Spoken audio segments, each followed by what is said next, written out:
this video we're going to discuss the most important events that took place during the previous 12 hours. We have lots of very interesting updates, so let's start. And first we're going to talk about the northeastern part of Ukraine because very interesting details and updates are coming exactly from this area. Today the group of forces north in their official Telegram channel reported that the Russians managed to establish complete control over the settlement by the name of Bisalovka. And as you can see, according to this map, this is the settlement of Ukraine. So the Russians are saying that during the previous 12 hours they managed to cross the border between Ukraine and the Russian Federation and to establish complete control over the settlement of Bisalovka. By the way, this is a very important village because the Ukrainians, during their attempts to attack the settlement of Tyotkina, were using the village of Bisalovka to move deep inside of the territory of the Russian Federation. So Ukrainian routes of attack looked like as following. The Ukrainians first of all concentrated their units in the area of Iskryshchina, the settlement along the border, and then one group of forces was moving in the direction of Bisalovka and later further deep inside of the territory of the Russian Federation, and another group of forces from the village of Iskryshchina was moving in the direction of the settlement of Tyotkina itself using three lines that, as you can see, move in the direction of the settlement. But now we see that the Russians managed to establish control over the village of Bisalovka, and the Ukrainians most likely lost any possibilities to attack the city of Tyotkina anymore. This is very important, and now everybody has just one question: whether the Russians are planning to move further deep inside of the territory of Ukraine, or the Russians are not going to do this. They created a secure zone in the area of Bisalovka, and maybe this secure zone is enough to prevent from any attack from Ukrainian side in the future.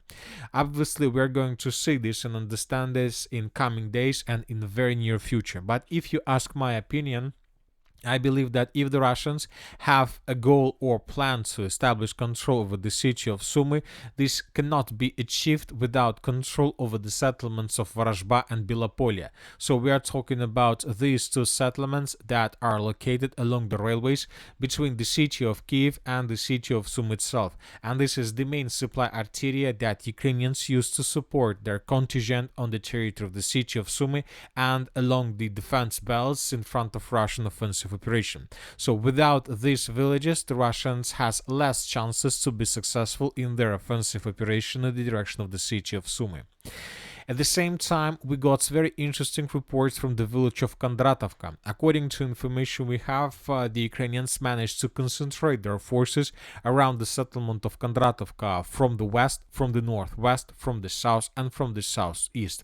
And most likely today or upcoming hours, the Ukrainians are planning to begin their offensive operation with the purpose to restore control over this settlement as well.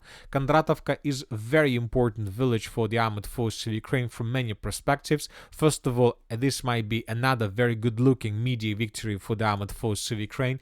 If they can restore control over the settlement, Zelensky will be able to show the Western sponsors very good cards in his hands and very good position before negotiations. From the other side, this village is very important because the Russians using this village can continue offensive operation further in the direction of the city of Sumy. So as you can see, according to videos we've just opened, the Russians were bombing and attacking the three lines and fortifications and three forest belts around the village of Kondratovka, where most likely Ukrainians concentrated their units before offensive. And one of the episodes took place exactly along this tree line, which used to be colored in Russian favor. Now we have no doubts that the Ukrainians managed to answer this tree line. The Ukrainians most likely were attacking from this forest. They took under control this tree line. Now we see that most likely Russia's supply lines were shortened by this attack. Russians currently have some problems with logistics, we believe, and we expect that during the next 24-48 hours, the Ukrainians will continue their attempts to restore control over the settlement. Har biler til os. Nu er det nu, du skal ind i shoppen, fordi netop nu der har vi et kæmpe stort restsalgsmarked, hvor du kan spare minimum. As for the village of Yunakivka, we still haven't received anything. Now let's move further and let's discuss the situation in the Kharkiv direction. The Russians during the previous 12 hours carried out massive drone attack on the city of Kharkiv. Lots of explosions were recorded. As for the period of time when these videos were published, we didn't have any information what kind of objects the Russians attacked, and telling the truth, I suppose that the Russians attacked another recruitment center of the armed forces of Ukraine, but right before we started making this video, we got report that the Russians attacked some military facility that Ukrainians used to support and to produce drones or something like this. So we see that the Russians continue their attacks in this area with the purpose to reduce the resistance of the armed forces of Ukraine in the area of the city of Kupiansk. As for the city of Kupiansk itself, we still haven't received anything that can confirm. We are talking about, first of all, with videos and geolocations that can confirm Russian control over the villages of Radkovka, Mirova, and Sobolevka that was taken yesterday, according to the Minister of Defense of the Russian Federation. I would like to remind you that according to the report of the Minister of Defense, the city of Kupiansk was caught in cauldron, or at least was caught in operational encirclement. We are waiting for additional details, because if this is exactly the case, most likely the Battle of Kupiansk will be finished much faster than we expected. Now let's talk about the southern Kupiansk direction, or the Liman area. We have a lot of very interesting updates. After a very long operational pause, the Russians resumed their offensive operation in many directions. The sources reported that during the previous 24 hours, the Russians managed to answer the village of Glushenkova. The Russians managed to answer the village of Novomir, so this is something like a major offensive in the northern direction. Furthermore, the Russians began moving along the river of Nitrius in the southern direction from the settlement of Karpovka. All these updates were reported and provided us by the pro-Russian resources during the previous 12 hours. Furthermore, the Russians continue offensive operation in the direction of Shandrigalova from the settlement of Lipova, and according to information we have, the Russians improved their positions to the south of the settlement of Zelena Dolina. So everything looks like the Russians began their major offensive operation with the purpose to improve their positions significantly, with the purpose to establish control over the settlements of Kolodize, Zelena Dolina, Shandrigalova, Serednya, Karpovka, Glushenkova, Novomir. So the Russians, it looks like the Russians are trying to improve their positions significantly and to establish complete superiority in this area. But at the same time, the same pro-Russian resources reported about very interesting and tricky counteroffensive that was carried out by the Ukrainians. The Russians are saying that Ukrainians decided or unexpectedly launched fast lightning attack, another fast lightning attack in the direction of Redkadub. The Ukrainians managed to bypass the village of Redkadub and to take under control several strongholds, and furthermore, the pro-Russian resources reported that Ukrainians answered the settlement of Katerinovka.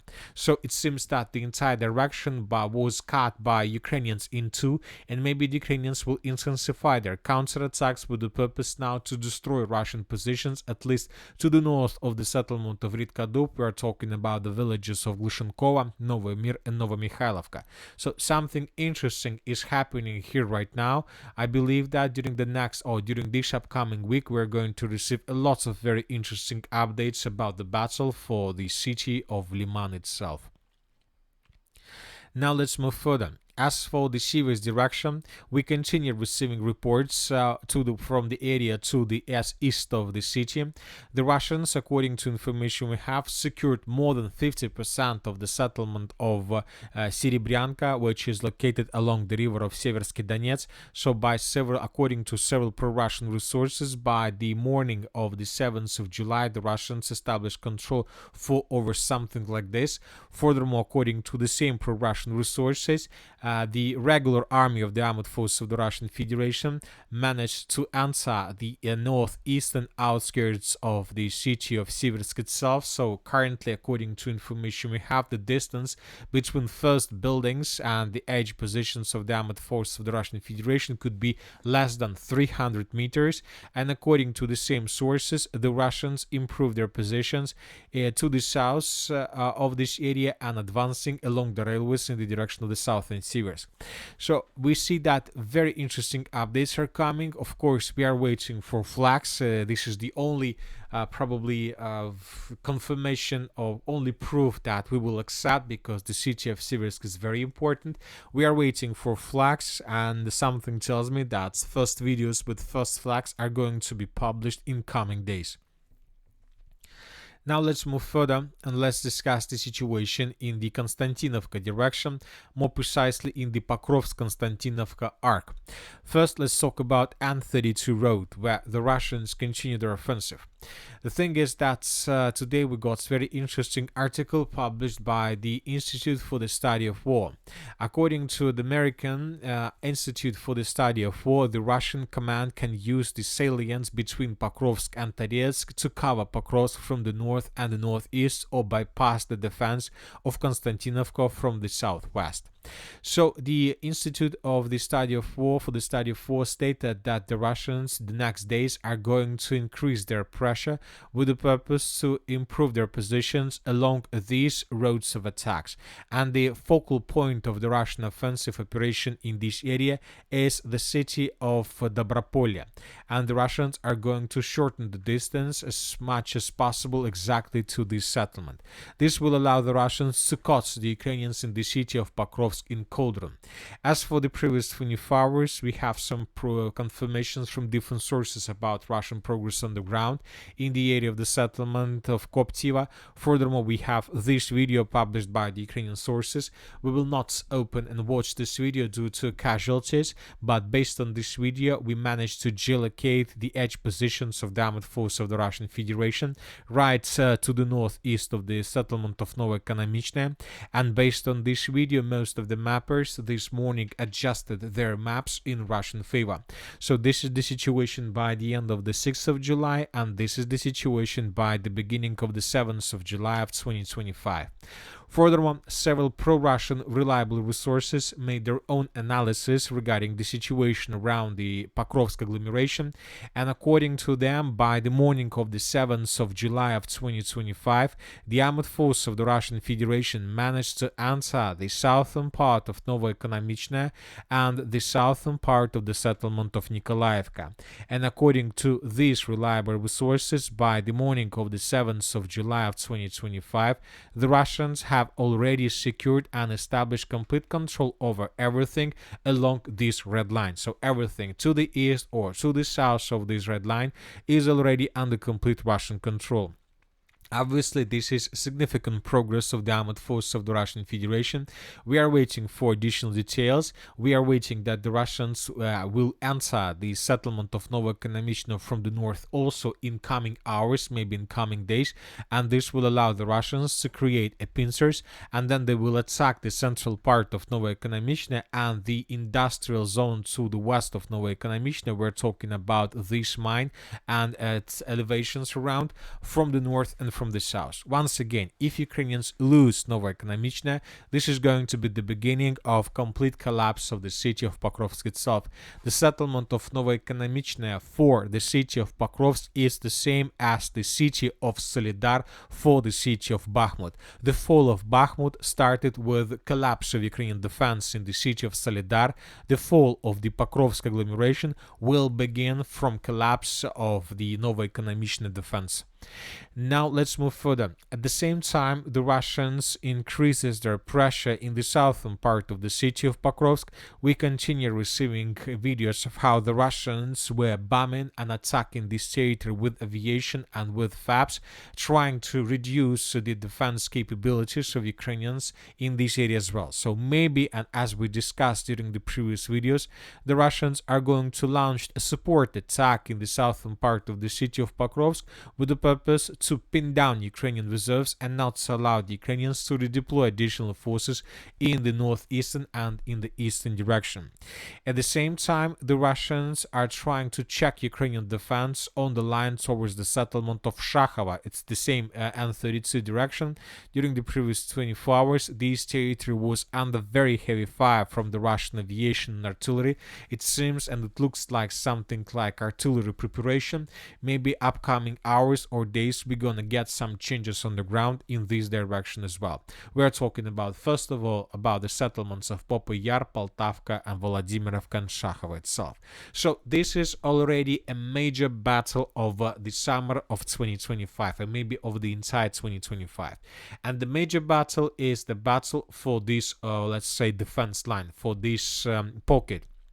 Николаевка, Новоэкономичная, Разина, Федоровка, Новоторецка, Бойковка, Маяк, Pankovka, Volodymyrovka, and Shakhova. So this line is the focal point of the major offensive operation. If Ukrainians can hold their lines and can hold their defense in this area, then the Russian major battle will fail. And if the Russians establish control over this territory, we can start counting days before the cities of Pokrovsk, Dobropolye, Konstantinovka, Drushkovka, Alexeyevka, Drushkovka will fall. Du har jo haft en helt utrolig karriere. Det ene hit. Now let's move further and let's discuss the situation in the Dnipropetrovsk direction. As usually these days, we have lots of icons and lots of videos and changes on the ground. The most important video is coming from the village of Tolstoi. This video was published by the Ukrainian sources, and in this video we can see a close combat between Ukrainians and the Russians. The Ukrainians sent a convoy of tanks in the direction of the settlement of Tolstoi with the purpose to attack Russian positions with tanks and with heavy strikes, and this video confirms the presence of the Russian Federation on the territory of this village. Based on this video and based on some reports that were published by neutral mappers, we adjusted the map, and for example, this is the situation by the end of the 6th of July. As you can see, just yesterday the Russians secured the settlement of Pidubne. We have video that confirm this, and today we have report that the Russians entered the settlement and secured the eastern part. Neutral mappers improved their positions further. At the same time, as you can see, the Ukrainians carry out a successful counterattack in the direction of Yalta and in the direction of the settlement of Dachne, and as a result of this counterattack, the Ukrainians managed to enter the village of Dachne itself and to raise a flag. In this video, we can see how Ukrainians entered the most northwestern part of the settlement, and they raised their flag in this area, not their flag, but the flag of their brigade, of their 35th Marine Brigade, and then they retreat from this area or maybe took more advantageous positions. So anyway, based on this video, we came to conclusion that the territory or the area between the villages of Zorka, Yalta, Dachna, and Filia, Novopolye is under complete Ukrainian control. At the same time, the Russians continue their offensive with the purpose to encircle the settlement of Mirna from the south and from the north. And most likely the Russians are about to create another encirclement, and most likely these coming hours the Ukrainians would be forced to fall back from this area through the fields in the direction of Alexandergrad. But the main problem for the Ukrainians is that the tree lines and let's say roads in the fields are already under complete Russian FPV drone control.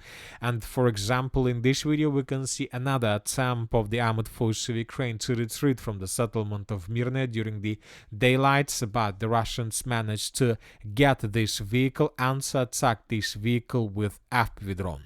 So this is the situation. Ukrainians currently have no chances for evacuation from the settlement without losses, and at the same time the Russians intensify their attacks in the direction of Voskresenka.